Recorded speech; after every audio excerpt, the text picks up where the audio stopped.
You are the ones who stood by me in my trials.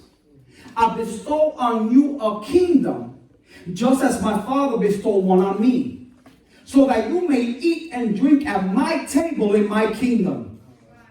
You better listen to what God is saying. And you will sit on thrones judging the 12 tribes of Israel. Simon, Simon, look out. Satan has asked to sift you like wheat, but I have prayed for you. Come on. That your faith may not fail. And you, when you have turned back, strengthen your brethren. I'm going to read that again because I think some people are like, wait a minute. You are the ones who stood by me in my trials. Who's Jesus talking to? His disciples. I bestow you a kingdom, just as my Father bestowed one on me, so that you may eat and drink at my table in my kingdom. He's not talking about the kingdom here. He's talking about up there. And you will sit on thrones judging the 12 tribes of Israel. Then he makes it personal. Simon, Simon, look out. Satan has asked to sift you like wheat, but I have prayed for you, that your faith may not fail.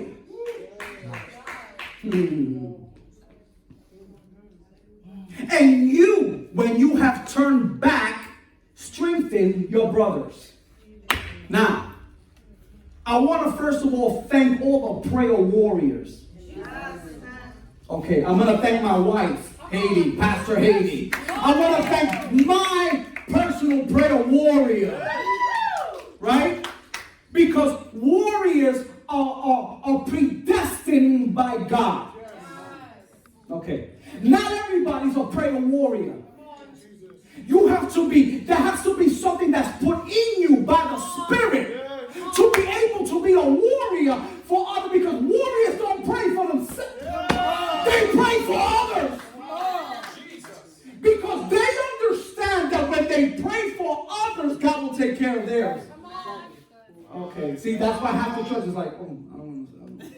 Okay, it's okay. Now, the thing here is that Jesus wants you to know, just like Simon, that I have prayed for you. Look at your Peter next to you and say, he has prayed for you. You with me? Anybody falls asleep, they're going to get it. C.S. Lewis, one of the greatest intellectuals in the gospel to ever live. He was a Christian professor at Cambridge, for those that don't know. And his writings, we know, they stimulated thinkers worldwide. Now, someone asked C.S. Lewis this, Pastor, why do the righteous suffer? He says, why not? They're the only ones who can take it. My God. Why? Because the righteous are the only ones that can take it. An unrighteous person cannot take persecution. See, I'm not talking to everybody here. What is it about a child of God that makes him or her able to face the victory, the challenges that life would unavoidably bring our way? See, this is unavoidable. That's good. Okay, my wife is with me. I'm so tired of this new gospel. Oh, come on. That hardship represents sin. Come on, boss. Now, there are hardships that are because of sin. Let me be clear. But they're trying to say that because you're going through hardship, it was because of sin. Not everybody's in the same category. I'm sorry, but I'm not in that category. We are designed by God and equipped by God's power to be more than conquerors. Conquerors don't complain. Conquerors don't have ñoñitis and quejitis. Oh, y'all don't want to talk to me today.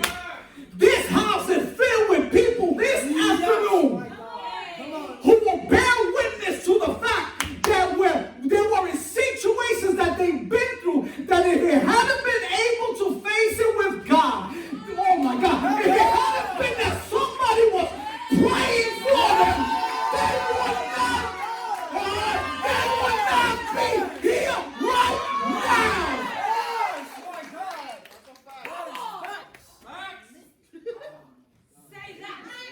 We tend to have confidence in our leaders to pray for us because of the relationship that they have with God. We have a confidence that they're praying for us when we ourselves have prayers that have been answered, but we also have prayers that haven't been answered.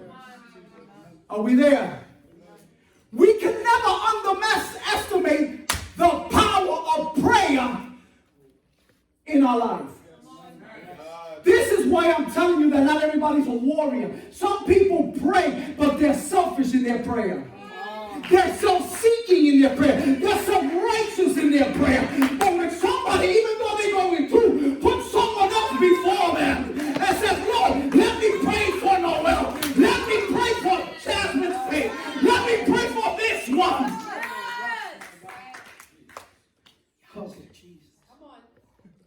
On top of all our prayers, Jesus wants you to know one thing. He prayed for you. Look at your neighbor and tell him again. He prayed for you. No one can pray for you like Jesus can pray for you. Oh, let me explain. Our knowledge of you is limited. Okay, y'all not listening to me. I don't understand how much you can really take. I don't know what you're really going through. I don't know really where you've been, what you're going through, and what you're about to go through. But the one that has foreknowledge, the one that has foreknowledge, prayed for me before I existed. No one knows the details of your need like Jesus does. No one knows about your pain like Jesus does. No one knows about how you can be in touch with the Father, but only through Jesus. Why? Because he's at the right hand of the Father. No one can pray for you like Jesus. Now, as a child of God, you don't just have intercessors in your life. You have the one true intercessor praying for you. My God. And it's not when he remembers. It's a consistent thing. Hebrews 7:25 says this. Wherefore he is able to also save them to the uttermost, that coming unto him to God by him, seeing he ever lives to make intercession for them. Jesus is making intercession for us on a daily basis. Jesus made intercession before the coronavirus showed up. This is why we're able to sing. It's his breath in our lungs. The coronavirus can get into my lungs, but it's going to be limited. Because if it wasn't destined to get me, it ain't going to get me. Look at your neighbor and tell them it ain't going to get me. We are in our last service for now, not by our choice. That's right. Come on. Come on. Because you don't have two cowards here. That's right. We don't live on worries, doubts, and fears. We live by faith, and we are persuaded. Oh my God. We are persuaded that the one who gave birth to us is the one. Understand this, that the one that blew the breath of life is the only one that can take it back. Satan doesn't have the authority to take your breath away. Your breath was not Satan given. It was God given. My God. Now notice this. I'm sorry I'm getting excited for him. But if I'm going to go out, I'm going to go out with a bang. Like my wife said, even if my lips, you know what's the beautiful thing? That even though if I can't move my lips in the hospital, my spirit is still alive. My spirit will speak louder than my lips can. Now, notice the timing of Jesus in revealing this bad news to Peter. Y'all still not catching this. It was after the promise. Jesus tells them, you guys that have been with me through my trials and through my stuff, you guys are going to be sitting and eating with me in my throne. You guys are going to be judging the 12 tribes of Israel.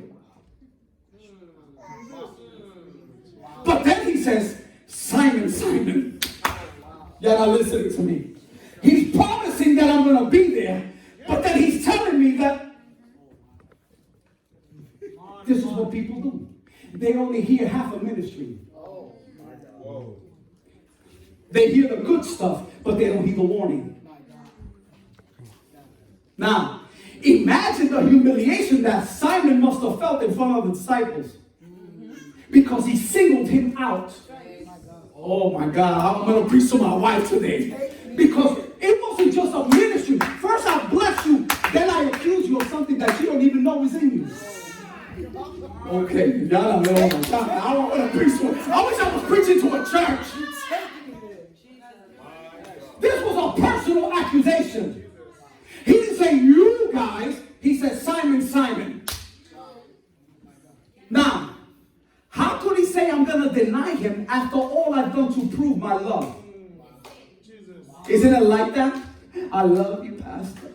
I love you so much. And then the betrayals come. Yes. It's not what you say, it's what you do. You may love me right now, but when I correct you, that's when I know if you really love me. Se fue el gozo. Oh, thank you. That's some Spanish is coming out. That's when the praises dwindle. One thing is clear. Simon will only hear part of the message Jesus gave him, and we do the same thing. You only hear in part. You hear the good, but you don't hear the warning and the rebuke. The correction, we don't like that. Look at your neighbor and tell them, do you love correction? Now look at this. Carlito, watch this. He just told me that I'm going to be with him eating and drinking in heaven, and that I'm going to be part of the ones that are going to judge the 12 tribes of Israel. Right? So they heard that. Because remember, this is what y'all are listening. They were just arguing who was going to be the greatest.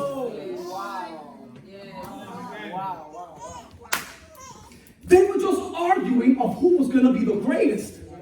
So Jesus tells them, you're all going to be up there with me. Now, watch it. But now look at this. Simon missed the most important part of the message. Because when he told them, the enemy, the Satan has asked to sift you, he didn't hear when Jesus says, but I have prayed for you. My God, Lord. Give me a church that's going to understand what I'm saying. He had become their intercessor long before they showed up. Yes. This revelation is past tense. I have prayed. Before I give you the message, I already prayed. Jesus had already confronted what you will have to face. You will face the devil himself, Gavin. Hector, you're going to face the devil yourself. Michelle, you're going to face the devil. Lourdes, you're going to face the devil. Richard, you're going to face the devil. Pastor, you're going to face the devil face to face. But I have prayed for you. Don't worry about it. We're coming. You will face violence of being sifted by hell. Watch it. But I have prayed for you. You will eventually fail me miserably. But I have prayed for you. You will even refuse to believe what I'm saying. But I have prayed for you. No matter where you are today, right now, this evening, it's time for you to hear. But I have prayed for you. His prayers reach much farther than your current condition. Listen, you want me to tell you something? It smells like a meat market in here. Wow. I can't imagine what's going to happen if we don't have service for like another 2 or 3 months. Now, he's already prayed for what you've been through, what you're going to go through, and what you're about to face. Today, I want us to discover, that's just an introduction. I want us to discover secret things in this passage for us. Are we ready? Now, what Jesus knew, he prayed. If our eyes could be open to what's ahead of us, we will all pray more. It's very awesome. I don't like to pray. I just like to be entertained in church. I like the worship team to stimulate me. I want to feel my goosebumps go up. I want to hear a message. I want to hear a teaching. Right? But I don't want to pray at home. If you want to understand what is now and coming ahead, you will pray more. But praise God, Jesus looks ahead of me and he knows everything I need to know. And he's already prayed for in prayer on my behalf for what's coming. Only Jesus can pray like Jesus prays because only Jesus knows what you don't. You know, sometimes we play a guessing game. I wonder. Now, Jesus knows the devil's strategy for each and every one of you that's here right now. Now, listen to me, those that are taking notes. The word "you" in verse 31 is a Greek plural word meaning this. What he was really saying to all of the disciples that the devil is out for you, their destruction. It's plural. He was speaking to all. Now, the devil has plans for you, plans of destruction and devastation. If that was the end of the story, we will have no hope. But look at your neighbor and tell him, but he has prayed for you. There's nothing hidden from the foreknowledge of Christ. Okay, sorry. There's nothing hidden for the foreknowledge of Christ with Satan plans himself. Now, the devil may surprise you, but he will never surprise the King of Kings and Lord of Lords. The devil may take you by surprise, but let me tell you something. He's never going to take God by surprise. Because I'm jumping ahead here. Let me go. As a matter of fact, the book of Job reveals before Satan can touch God's children, he has to ask permission. That's right. That's right. If the Job story tells you anything, it's that he has to ask permission before he touches an anointed one, a chosen one, a predestined one that has been set up, one that has been set apart, one that has been blessed, one that has his name on his heart, one that has his spirit, one that got purpose, one that got destiny. He has to ask permission because you are his property.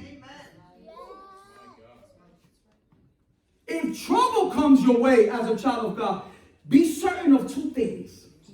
The first thing is that Jesus has already prayed for you, and the devil is already on a short leash. Okay, I didn't get that one. When Jesus prays for you, his attack can only go to so far. Now, Jesus knows the devil's method. He revealed to Simon Peter even the very method that the devil will use. When you have relationship, the Lord reveals to you the method that enemies coming in your life. The problem is that we ignore because what we're going through, we like it. Look at your neighbor and tell him, ouch. The Lord said, look at what he says to Simon. Simon, Simon, behold, Satan has desired to have you, that he may sift you as wheat. I wish I would have had that, like what it really looks like now. Sometimes we find ourselves in Satan's sifter and we wonder if there will be anything left of us when it's all over. Anybody ever felt that way? Don't worry, it's going to come to you. In those days, before they sacked up the grain, right, they will put the wheat through a process of sifting. First, they break and sift the wheat by rubbing them in their hands.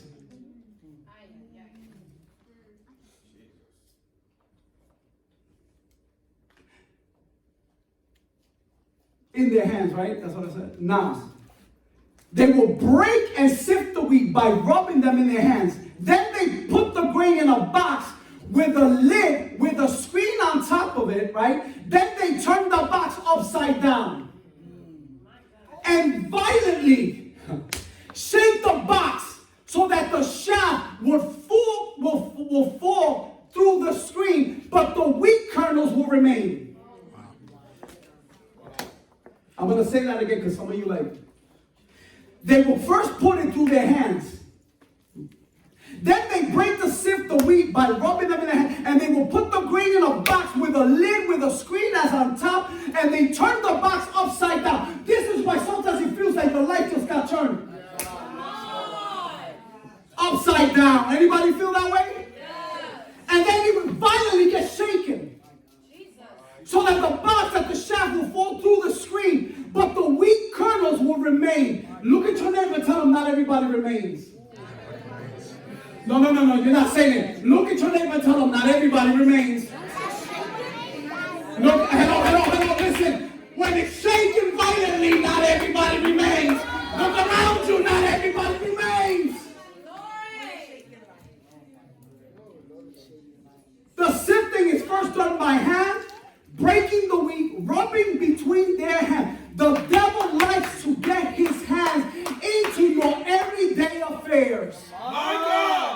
Breaking areas apart, causing friction, strife, and pain. Okay, because only my true worshipers are going to worship God today. Now, what the hell's happening to this thing? But it's all right. But when we think it's a bad thing, that it's going to get really bad, the devil turns our lives upside down and shakes it with all the power and the force of hell. Listen, he is powerful. He's going to shake you. And he's going to do it violently. Now, sifting means to be shocked by the sudden agitation of unexpected trials. You're going to get agitated. We don't like to be uncomfortable. We like to think we know everything. Listen, look at your neighbor. You're not going to know everything. You're going to get agitated. You need to get agitated. My God. The devil knows how to sift you. He knows the areas of your life that causes the most heartache, that touches you the deepest. Like your family, like your finances, like your health, like your future, like your destiny, like what you desire in the Lord. He knows how to agitate you in these areas. This is why not everybody comes with a praise to church. This is why not everybody is a true worshiper. Because if we were all worshipers, then the Father will not seek those who worship Him in spirit and in truth. Now, the devil knows your weak points. He knows where you have failed because he's made sure that you failed. Jesus knows the devil's target. Now watch this. You may think the enemy's after your health, your finances, your sanity, your peace, your joy, your job, your security, your church. He's not after none of that. He's after your faith. Come on. Come on. If y'all don't get this, I'm leaving. I'm leaving right now. He's after your faith. Come on, Gavin. Come on, guys. Listen. Faith! Because if I got your faith, I got you in every other area. This is why you're so inconsistent. Because what's really getting sifted is your faith. Your faith. When you lose faith, then what happens is you start feeling like you're insane. You start feeling weak. You start feeling like oh my God, I'm not gonna make it. What's gonna happen to my family? Don't touch me. Don't hug me. Don't do this. Don't do that. And I tell you, come and hug me, baby. Come and hug me. You know why? Because my faith is gonna help me stand. Me and my wife had an intimate moment. What was it, Saturday? We had the prayer. Oh no, let me get this straight. Stay with me. We woke up and we just started talking, right? And then we started talking about, babe, if you get sick or I get sick, I said I will be there. Come on. Even if they tell me, no, you can't, I said, you can't stop me from being with my mom. It's my choice. And if I get sick and we're going to go out, we're going to go out our way. I'm not going out because I don't want her to have her last breath, nor her want me to have my last breath without each other. Y'all not listening to me. You're going to stop me from going to lay hands on my, you must be outside your mind. I will die with her. Are you ready to die for your brother? Are you ready to die for your sister? Are you ready to die for his namesake?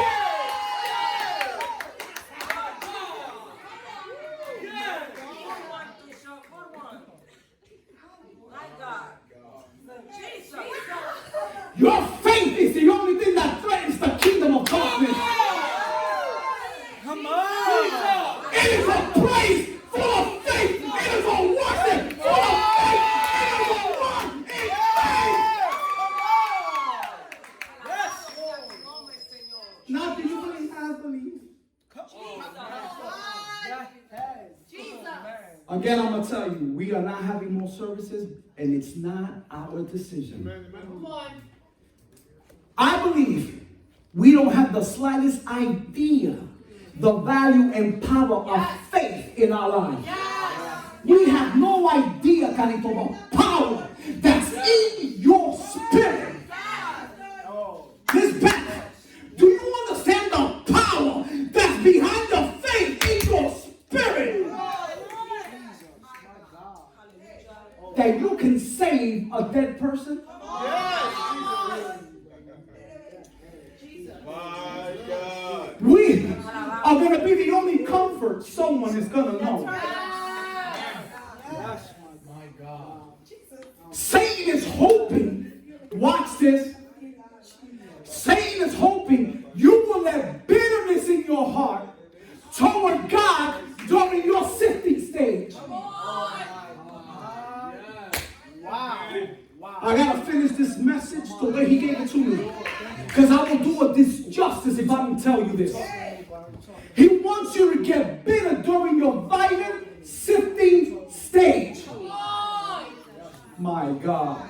He's betting that you're going to throw in the towel during your sifting process. The devil. Listen. Give the devil a black eye today. Throw up your shield of faith. Throw up your shield of faith and quench the fiery darts that are coming at you. You want me to tell this? I'm going to look at you because you got like, I don't know, like some worries, fears, and doubts. Look, check this out. Don't worry about your finances. Don't worry about your health. Don't worry about your family. Don't worry about your job. Don't worry about your church. Don't worry about nothing like that. Worry about your faith. Look at your neighbor and tell them, guard your faith. No. You better get up and tell somebody. Pastor, get up and tell somebody, guard your faith. Come on. Go. Go tell somebody, guard your faith. Guard your faith. Guard your faith. Guard your faith. Guard your faith. Must stand trial. My God. Your faith must stand trial. Guard your faith. Guard your faith. Guard your faith. Guard your faith. He's not after your finances. He's not after your health. He's after your faith. Guard your faith. Put on the whole armor up. Shield of faith. Some of us get dressed, but we don't do the shield of faith.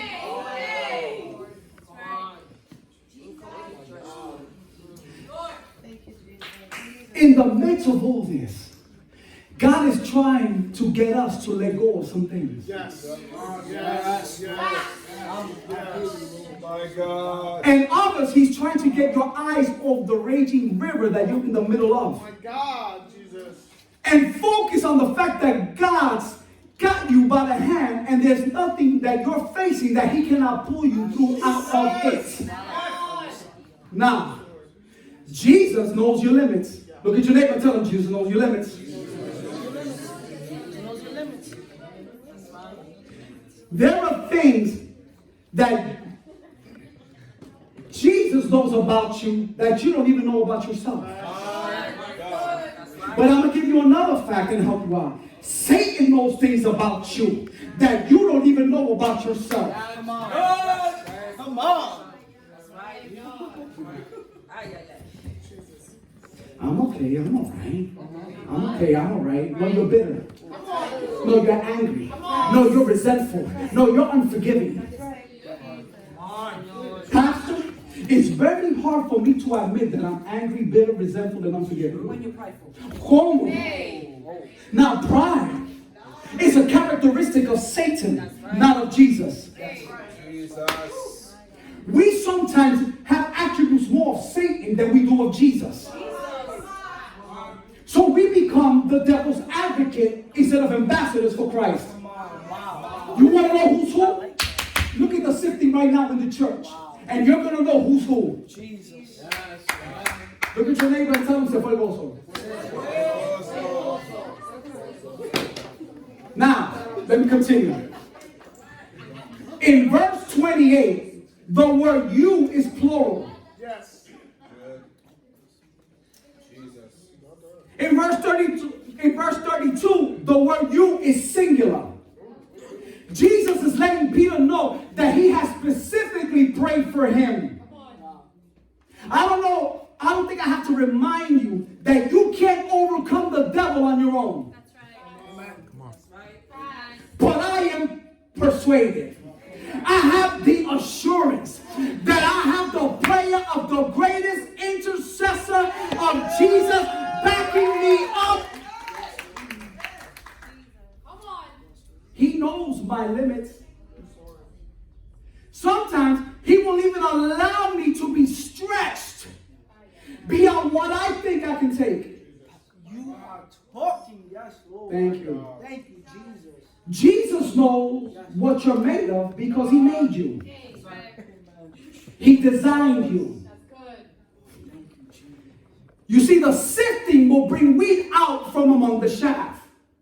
The devil is betting that you're nothing but chaff. He's hoping that you're nothing but a tear. That there's nothing in you that will survive his sifting. But nevertheless, you have to go through the sifting. And God is allowing the enemy to. You think that he has an axe to sift you? The devil thought the same of Job. But when the sifting was all said and done, Job came out like gold. Amen. What are you going to come out as? Chaff or gold? Wow. Look, God. Come on.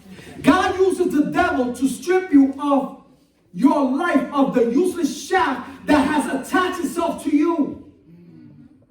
So that all you can see, the genuine work that faith has done in your life. See, God has to allow the enemy to sift you so the shaft will come out. So that the genuine work of faith that God is doing in your life comes forward.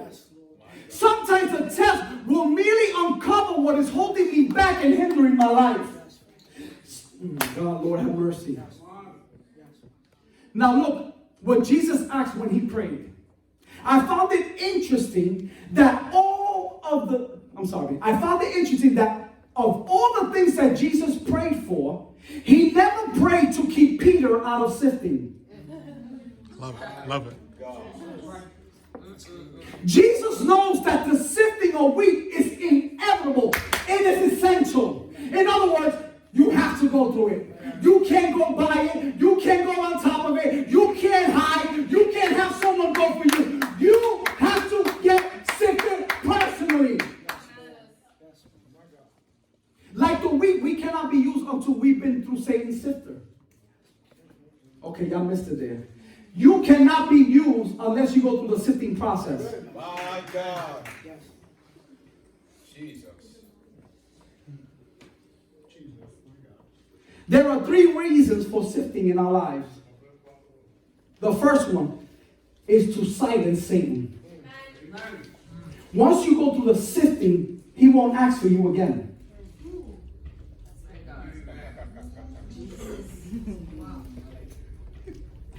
of us have been sifting for years. Because we still shafted. Number 2, to develop sympathy in our hearts for others. Y'all didn't catch that. Y'all didn't catch that. You're being sifted so that you can know how to sympathize with a brother and a sister. That's why some of us don't have compassion. That's why some of us have a low tolerance for people. Number 3, to deal with weak areas in our lives. Now, Simon Peter had 2 issues. He was prideful and self-righteous. I didn't like that one. Yes, so where it goes. Now, let's go. Look what he says to Peter. Look what he prays. But I have prayed for you, that your faith fail you not. And when you are converted,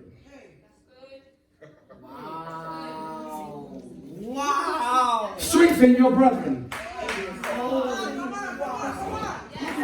If you don't get sifted, you won't convert.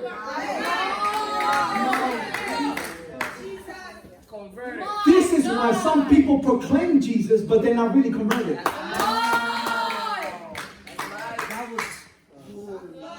You was writing that down? You got to give me a chance. I'm coming to my stuff. Take it, My baby's with me. I'm giving you, look, I have prayed for you that your faith fail you not. And when you are converted, that means Peter wasn't converted. He followed him. He ate with him. He slept with him.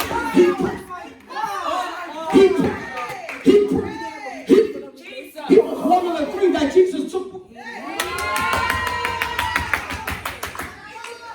But he wasn't converted yet. Some of you are following. Some of you are praying. Some of you are worshiping. Some of you are praying. But you ain't converted yet.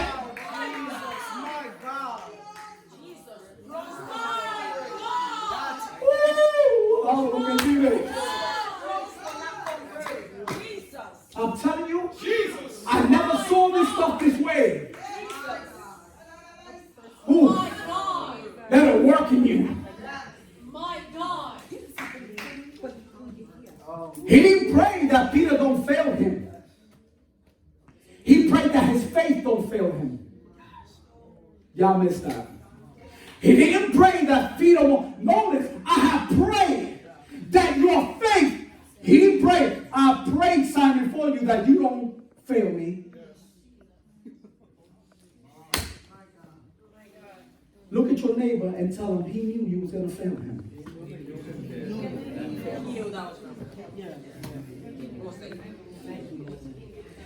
He didn't pray that Peter don't fail him. He prayed that his faith don't fail him. Jesus knew as long as you have faith, you can rebound. Amen. Jesus knows that as long as you have faith, you can rebound from failing him.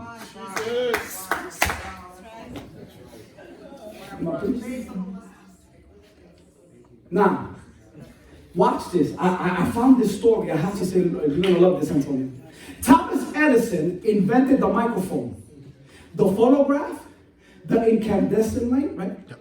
Did I say it right? Incandescent light. Yeah, you got it. The storage battery, Yeah. talking movies, and more than 1,000 other things. Now watch this. December 1914, he had worked for 10 years on the storage battery. This had greatly strained his finances. This particular evening, spontaneous combustion had broke out in the film room. Within minutes of all the packing compounds, celluloid for records and film, and other flammable goods were in flames, right? Fire companies were coming from everywhere, right? But heat was so intense and the water pressure was so low that to attempt to shut off the fire, it was like useless. Now, everything was destroyed. Now he's looking at this being destroyed. Edison was 67 at the time. Watch this. With all his assets going up in flames, although the damage exceeded $2 million, the buildings were only insured for $238,000. Because they were made of concrete and thought to be fireproof. Would his spirit be broken? That was the question. The inventor's 24-year-old son Charles searched frantically for his father, and then he found him, and calmly watching the fire, his face glowing in the reflection, his white hair blowing in the wind. My heart ached for him.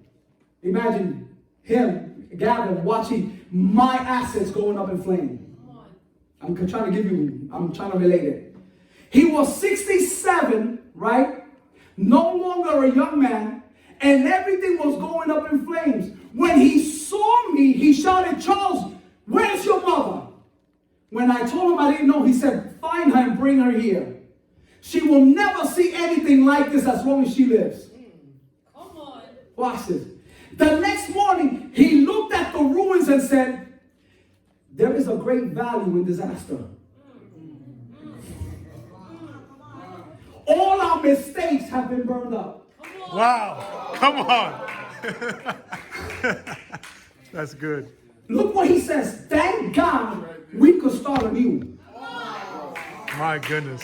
That's good. 3 weeks later, after a 10-year project, 3 weeks later, after losing everything, Edison delivered the first phonograph. Come on. Come on. What are you trying to say? When we have faith, we can even find value in failure. Oh God, can I preach to somebody? When we have faith, we can find value in failure. Come on. Yes. Because sometimes God has to make your assets go up in flames so you can start fresh to do something new. Come on. Yes, Lord. But if your faith fails you, the failure will be final. Look at your neighbor and tell them, the fire is good. Now, Jesus didn't pray, Pastor. He didn't say, "Simon, I'm praying for you to have great faith." He just prayed for faith. Faith is good enough. Imagine having great faith. You might not have a lot of faith left. Like Peter, it may be weak faith. Some of you are weak in your faith. Let's talk the truth. But hold on to the little faith you've got. Because God's about to bring you out. With the Bible says, with a little mustard seed.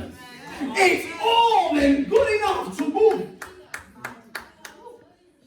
Now, he prayed also for Peter's influence. While the other disciples couldn't see Peter's potential in the kingdom, look at your neighbor and say, "Don't expect people to see your potential in the kingdom." There were two that understood his purpose perfectly, and that was Jesus and Satan. When the devil wants you to do his greatest damage, he will target those who have the greatest influence in others' lives.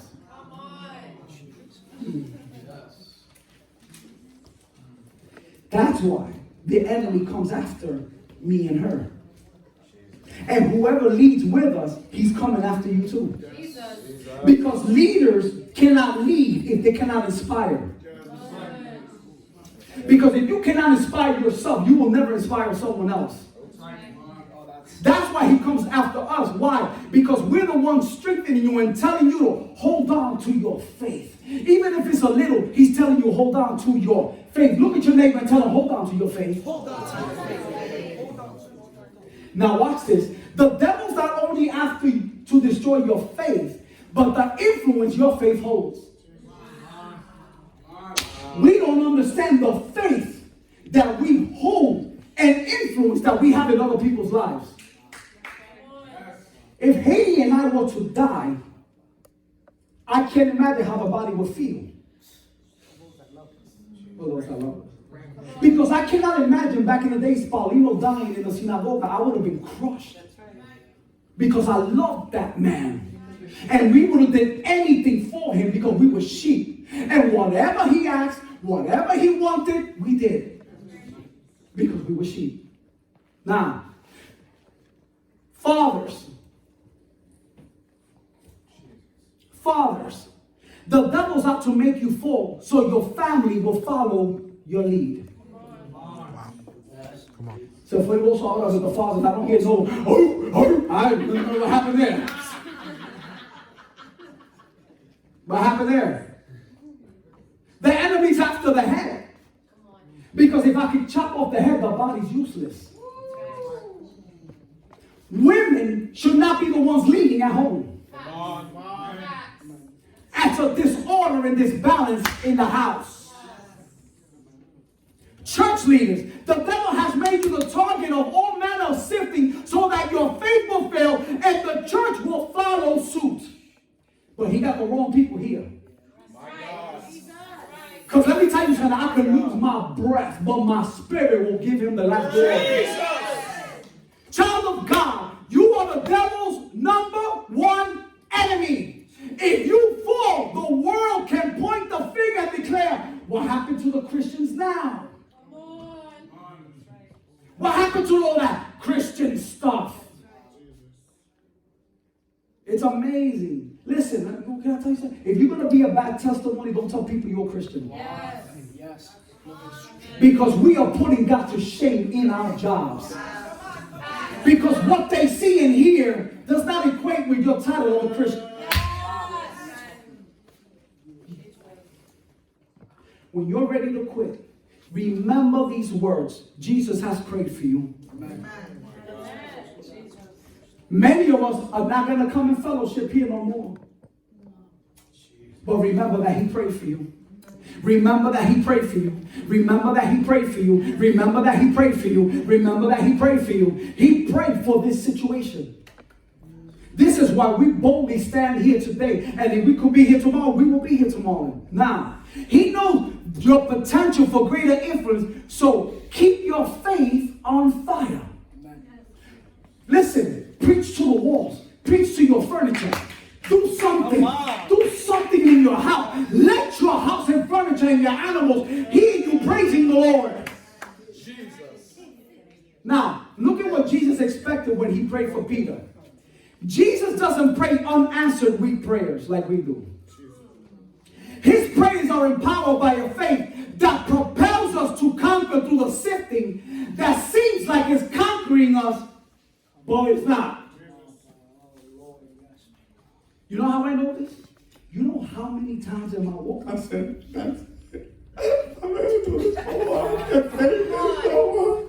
don't want this. My wife will testify to you that in one of our great fights, I took a plastic garbage bag, I threw all my Bibles and books in there, and I said, that's it. So what happened? You think we haven't gone through? Okay. But I'm still here. Amen. Because it wasn't my decision. It was the one that prayed for. Come on. That's When you have felt like quitting, it was his faith in eternity that pushes you, that has put you forward. Your one saying, I had enough, I can't do this anymore. He declares a matter of fact to Simon, look, but I have prayed for you that your faith fail not. And when you are converted, strengthen your brothers. Now, Jesus didn't say if you're converted, but when you are converted. People, listen to the words that Jesus is saying. Jesus meant what he said and said what he meant. So there was no assumptions with Jesus. When he said it, he knows why he said it in the wording that he said it. He didn't say, if you convert, he said, when you convert. That means that he knew he wasn't converted, but he was going to. Come on. Come on. Jesus has faith in you. Look at your neighbor and tell him, Jesus has faith in you. Jesus has faith in you. Jesus has faith in you. Because his prayers prayed for you before you even knew. Now, he expected the sifting to purge Peter's faith. You see, the sifting didn't destroy Peter's faith, but it caused the shaft of his life to be exposed and separated from his life. Pride and self-righteousness needed to be purged from Peter's life. Some of us have a lot of pride. Peter, watch this, was broken by the experience. Luke 22:62 says, and Peter went out and wept bitterly. What is it that may be contaminating your faith, preventing you from growing in your faith? This is a question you gotta ask yourself. Now, I believe in Peter's brokenness. The Holy Spirit brought back to his memory the words he had overlooked when Jesus ministered to him. But I have prayed for you. See, you are not going to remember that Jesus prayed for you until you're broken. You cannot only be broken, but you have to feel the brokenness. It has to be experiential for you. He remembered the promise of restoration at the moment of his brokenness experience. You not only have to get broken, but you have to feel the brokenness to fully have the experience. No, me and Haiti cannot go through the experience for you. Look at your neighbor now and tell him, that's on you. The sifting person's independent spirit. Oh, yeah, not listening. The sifting person, Peter's independent spirit. Peter depended too much on his strength. This is why he was the big mouth. Oh, y'all not listening. Come on, we all know people that talk a good game. Until the sifting comes, or the pressure comes, or the challenge comes. And then we know who's really who. This is why people that don't talk much always rise up to the occasion. God will take the trash out of our lives so he can reveal the treasure that is in our lives. He has to remove the trash to reveal the treasure that's really in you. He expected the sifting to strengthen Peter's future. Hebrews 12:27 says, and this word, yet once more, signifies the removing of those things that are shaken, as the things that are made, that those things which cannot be shaken may remain. Let me confirm to you again that failure is not always failure. If we respond the right way, even to failure, if we let the failure produce in us a real change. You cannot soak in your failure. You have to let the failure change you. My God. The shaking will only reveal those areas in your life that are unshakable. God allows the sifting of Satan to prepare us for what we must face tomorrow. Now, Charles F. Kettery said this: no one would ever have crossed the ocean if he would not have gotten off the ship in the storm. You got to go through the storm to cross the ocean. Look at your neighbor and tell him there is no other way. Tell him there is no other way. You got to go through the storm. Look at your neighbor and tell him you got to go through the storm to cross to the other side. This is why when Jesus told the disciples, let us go over to the other side. Jesus knew the storm was coming. They didn't know the storm. Look at your neighbor and tell him God will put you in a position to feel the storm. But only one dare say, Jesus, if that's you, allow me to. Now, he expected Peter's sifting to strengthen the church. When thou art converted, strengthen your brother. In other words, your victory isn't for you to hoard. Come on. And sit back and praise God for it. It is to be encouraging the ones that are not going through the sifting that you just came out of. That's where the strengthened become the strengtheners. We hear? Sometimes God will deal with you directly and strengthen you. But most often he'll send someone your way that has been through what you've been through right now, to encourage you and remind you, but he has prayed for you. Amen. Some of us, at any point that we have to hear, he prayed for you.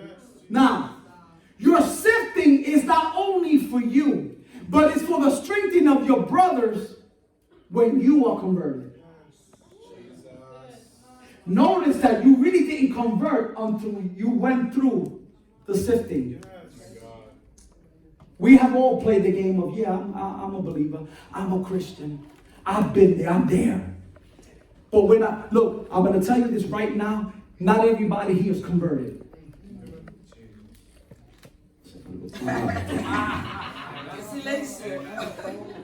You know why it's silent? Because this is self-check time.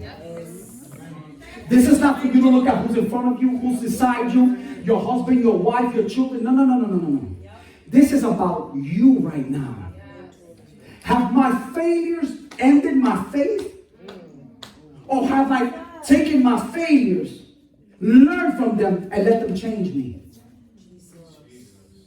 People that don't learn continue to do the same thing over and over again. And what is that called? Insanity.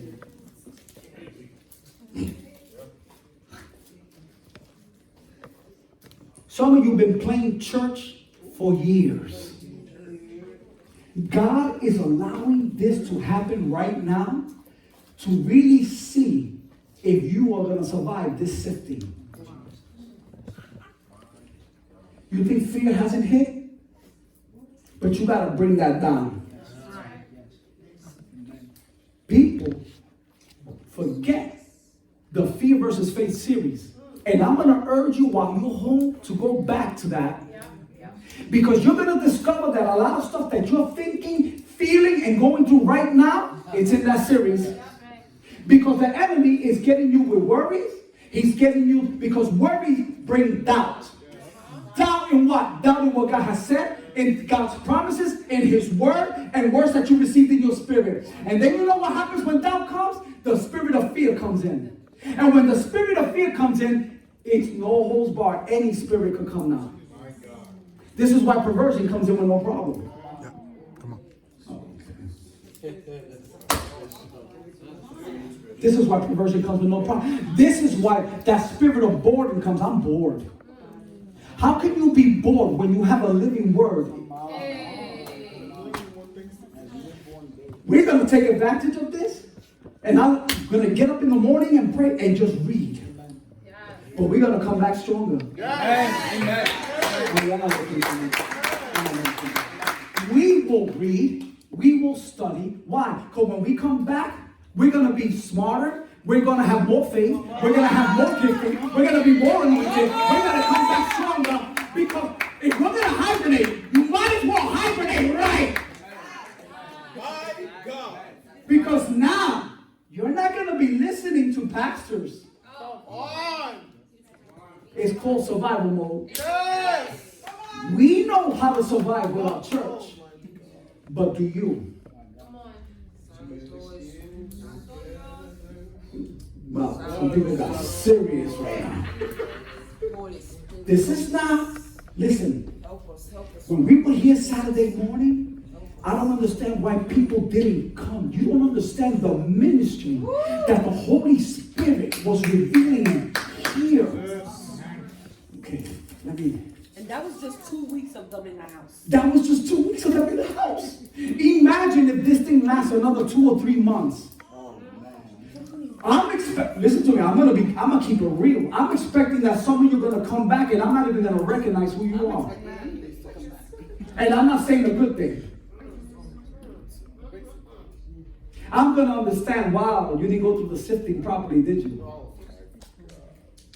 I'm expecting that people are going to go through the sifting because let me tell you something, whenever this lasts, the enemy's going to be. And he's doing it violently. Yes. Don't expect him, no, I can't, no. God is going to allow you to get sifted. Because you know why? You know why? What it is? Week after week, teaching, preaching. Teaching, preaching. Teaching, preaching. What did you do with it? What did you do with it? You should not be at the level that you at right now. Because we are not at the same level when we started pastoring that we are right now. You are not worshiping the way you worship when you first started worshiping here. Antonio's not the same man of God that he was when he first got to O'Brien. Oh, let me back it up. In his apartment. We are not the same Christians when we started in the yard. Come on. We have graduated, but not graduated. Because there's a higher level that now I know in this time that God has us in our house, He's really going to see who you really are.